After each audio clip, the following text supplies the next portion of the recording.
When you're down in the mouth and life's a pain, weatherman says heavy rain. A little boost is all you need. Average Joe to Hercules. Oh shit. Oh yes. Stronger brawn and stronger brain. That's why the future is Fontaine. I messed up. I'm sorry. Hello, this is Keeper 96600, and this review is a daylight, and I hope you will forgive me. But I have a life outside of you. I'm sorry. It sounded really backhanded. But yeah, I was pretty busy last night, so I didn't have time to review this episode until tonight. But I'm here now, so let's talk about Dark Purple. I really enjoyed this one. I did. Make it comfortable. Okay, so this episode stars Susan Strong, who we haven't seen since all the way back in season 3. Like, we've actually seen Hunts and Abadir more recently than we've seen Susan Strong. And, a lot of people were really big fans of Susan. Like, you know, she's one of the most popular, I don't want to call her a bit character, she appeared twice, and she was a major character in both her appearances, but, pretty popular, I think, C-list character. And I was never a huge fan of hers. I mean, I liked her. She was cool, and she was funny, and there was that cool bit of intrigue of whether or not she's human or not. And, but I never considered myself really a Susan Strong fan. I feel like this episode might have made me into a fan. She was really cool in this one. But, so yeah, let's start from the beginning. What came to my mind, first of all, when I was watching this episode is how many other things it reminded me of. First among those was Futurama. Like, first episode I ever saw was where they tour the Slurm factory, and, yeah, it was basically kind of like this. They played it more as a parody of Willy Wonka and the Chocolate Factory, basically like Slurm was Futurama Super Pulp. It's a super popular soda. Everybody drinks it. They all see the ads, and then they go to the factory, and they tour it, and they discover a horrible dark secret. But at the end of the episode, they just decide not to reveal the horrible dark secret because the soda tastes good. That's really the only reason. And it sort of brought to mind, like, the lazy excuse plot at the beginning with, like, Finn, Jake, and Marceline don't want to explore the factory to find out the horrible secret because the soda tastes good, guys. I mean, yeah, it's really suspicious, and we could check it out and defeat some evil entity, but it tastes good. Which I feel like is pretty spot-on social satire. Like, why question something if it's good and you like it? And there's, like, nothing else to it. Like, yeah, these toys are made using, borderline slave labor with people who are paid less than minimum wage and grueling conditions. But they're cool toys, guys. This is cool. Like, who cares who made it? Like, like that bit in Doctor Who where, like, Donna's, like, they come across, like, I think it was the Oods, like, the slave people, and Donna's like, we don't have slaves. And Doctor goes, who do you think made your clothes? Like, you know, there's a whole lot of ugly side of, like, what you buy and what you use every day that you don't think about because it's good. It works. Who cares?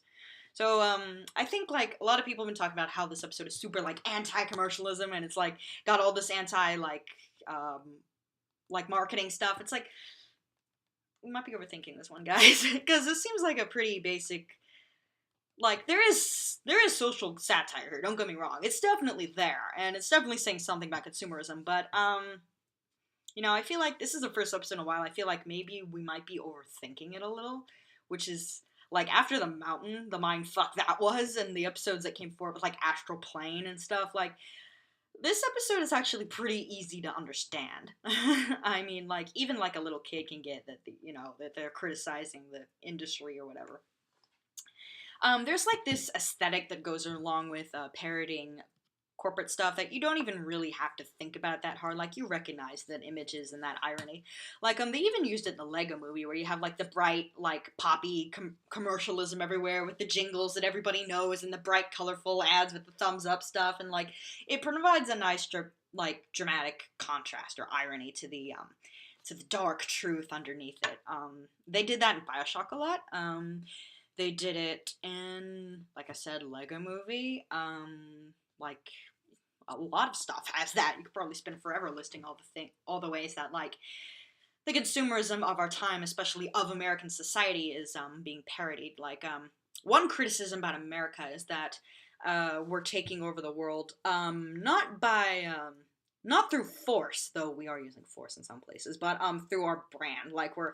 Like everybody in the world drinks Coca-Cola, which is an American brand, and everybody's like our movies are the most viewed worldwide, and everybody sees our stuff and buys our stuff. So we're like sort of like a lot of people criticizes us because we're assimilating other people through the stuff we make. Um, so like the same thing here. The other aspect social satire noticed was this might be a stretch, but it like in the end where like Cheryl is about to explain like why they're going to turn the baby into the replacement Cheryl, and Susan just uppercuts her. And Susan's like, well done, dingus, like now our flavor will be lost forever. Who are you to question our weird ancient ways? And she makes it sound like the way the factories run is like a culture, which it kind of seems to be one. It's sort of like a long-running culture too. Like Marceline said she drank this stuff as a kid. That was over 1,000 years ago. So like it's been around that long, maybe longer. And so like they try to pass it like this is our way. Why would you impose your will on us if we've been doing this for so long? What it kind of reminded me, weirdly enough, was the Cooler, where it was like Flame Princess and Bubblegum were both debating about what their kingdoms have the right to do and like how dare you impose your will on us. But here it seemed to be much more black and white, like kind of no shut up thing, because a corporation is not a culture. All right. What it reminded me of is this thing in America like a year or two ago.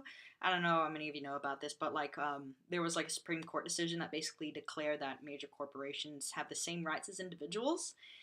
Basically, according to the law, a corporation is a person.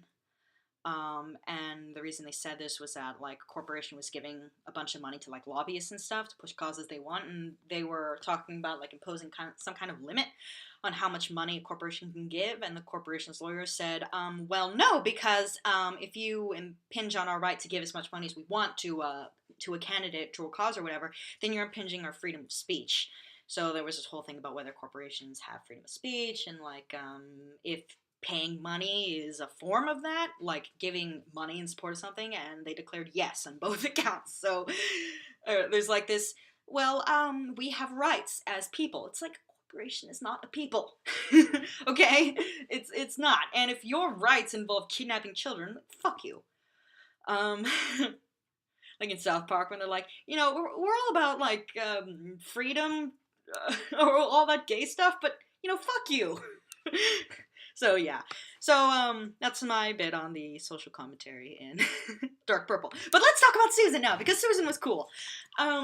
Few things about Susan are, first of all, she's still using her kind of broken third-person English, which is weird because the other humans, like she lives with a group of fish people.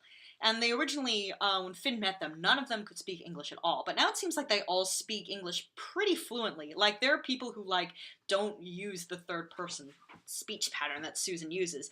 Which is weird that she's still using it, because she was the first one to learn the language. So you'd think she'd speak it better than them, but no. Apparently she just likes that speak pattern. I also liked her two companions she hung out with. I especially recognized the panda girl, girl with the panda hood. She was a NPC in Explore the Dungeon, because I don't know. You had to help escort her, several of her, because every female human had her model. You had to escort her and her buddies out of the maze before the Goobros from Simon and Marcy got them.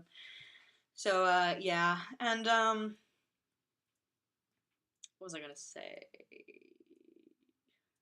I lost my train of thought again.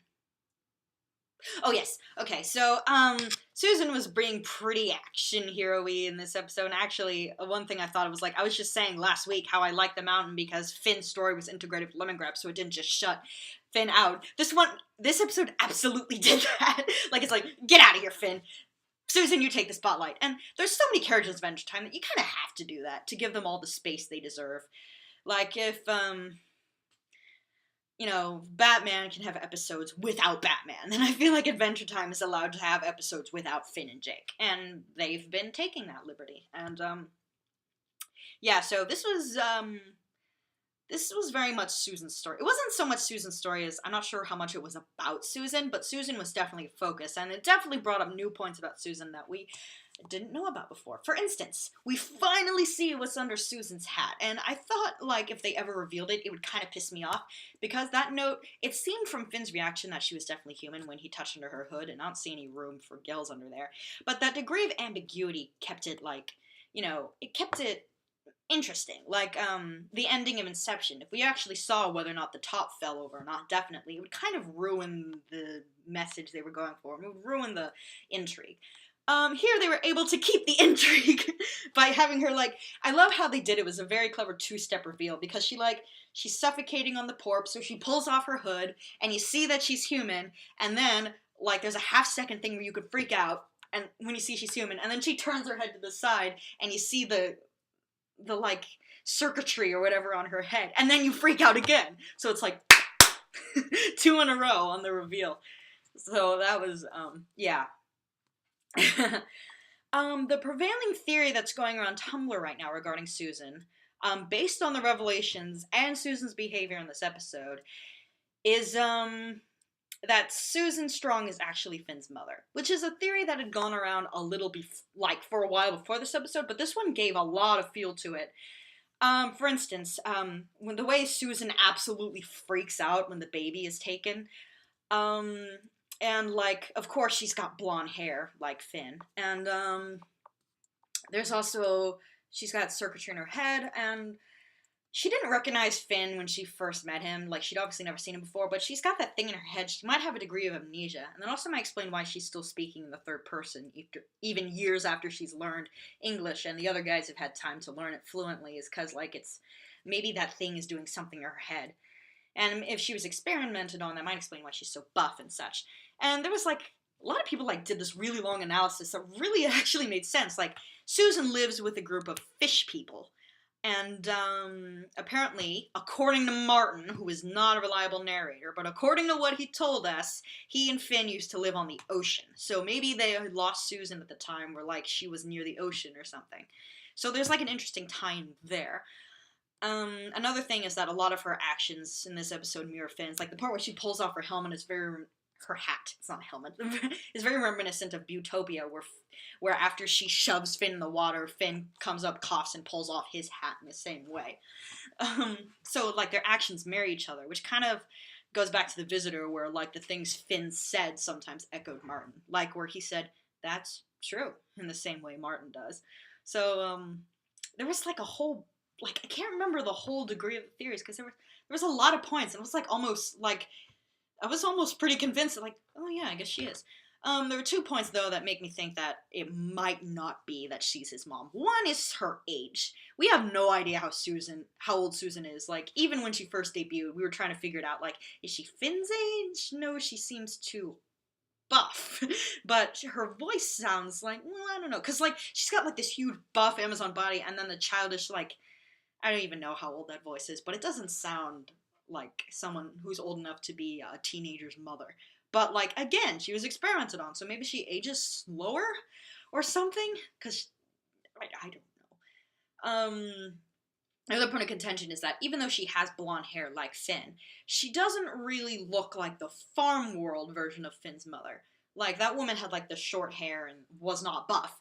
And Martin doesn't exactly match the farm world Mr. Mertens, but he does resemble him enough that when we saw him, we're like, oh yeah, that's Finn's dad. Because, like, he had curly hair on top, bald head, and the beard. So he didn't exactly match, but he matched enough. And I'm wondering if Susan matches enough. Or maybe if, like, I mean, like, in the farm world, they had different facial features, so maybe it's harder to tell. And obviously the reason they don't look alike is they probably didn't come up with that connection, if that is the connection, until much later.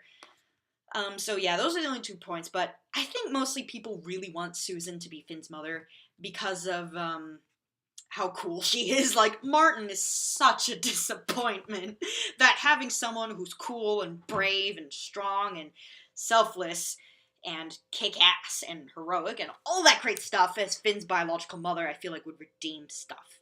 But whatever the story is there, I'm sure it's not done. You can't just show a thing like Susan has cybernetic implants in her head and not go anywhere from that. So we're definitely going to hear about that, folks. I'm pretty excited for that. And I am pretty excited for The Diary next week, which stars TV. So look forward to that, folks. Hope you enjoyed my my jingle. And I hope you enjoyed this review, and I will see you next week. Dragonkeeper 9600 signing off.